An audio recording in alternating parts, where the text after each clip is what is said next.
Hello YouTube, I believe I found my problem.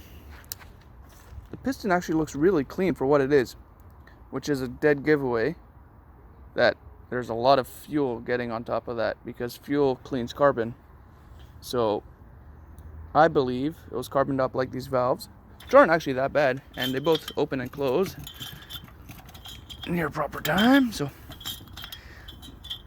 there's your exhaust opening up, and there's the intake opening up, and the bottoms are nice and clean.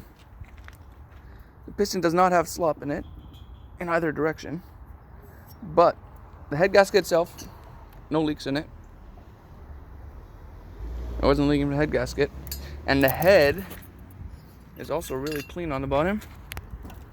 Well, not really, but pretty clean, which are also a giveaway to fuel, lots of fuel.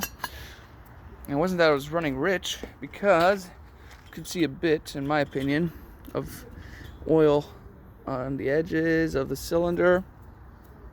I bet you put pressure on here, it just pushes right through the rings. And yeah, it has worn rings, and that's got to be what it is for now. I'll take it apart a bit more and we'll go from there. We'll look at it. Also, I'll try to figure out why this nut is busted off the crankshaft like that, which is going to make it a bit difficult to take apart unless I just bust the weld and crack it off and take this flywheel off from there. We'll see.